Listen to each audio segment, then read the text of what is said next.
kawin, Jo. Abang masih sayangkan Hana. Dia jadi bangkai dah pun.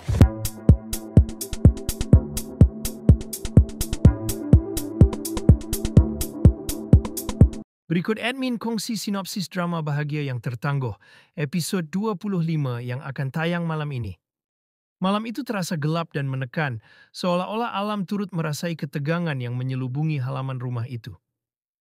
Zakwan berdiri dengan langkah yang teragak-agak, tangannya menggenggam sejambak bunga mawar merah yang tampak begitu kontras dengan keadaan jiwanya yang suram. Di sebalik hood jaketnya tersimpan harapan yang hampir musnah untuk memperbaiki hubungan yang telah hancur berkecai, namun pandangan wanita di hadapannya, Hana, sedingin ais. Hana memandang lelaki yang pernah menjadi imam dalam hidupnya itu dengan sorot mata yang syarat dengan luka.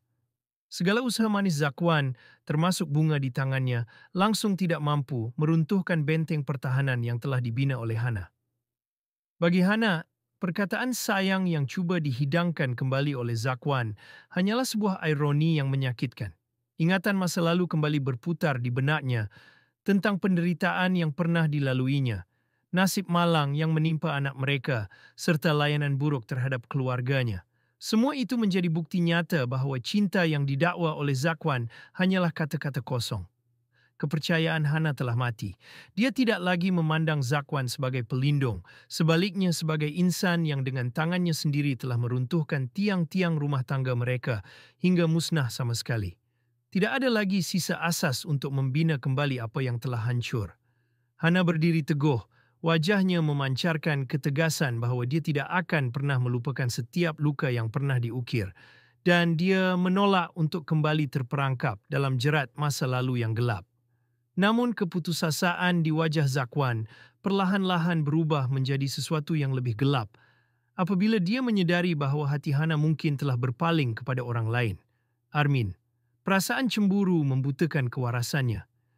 Dalam keheningan malam, Zakwan menatap Hana dengan renungan yang menggerunkan, seolah-olah menegaskan bahwa jika dia tidak mampu memiliki Hana, maka tiada sesiapa pun berhak memilikinya. Dengan raut wajah yang menyiratkan ancaman tersembunyi, dia mematahkan harapan Hana terhadap Armin, menyiratkan bahwa insan yang dinanti-nantikan oleh Hana itu tidak akan pernah kembali lagi, kerana nasib malang telah menimpanya.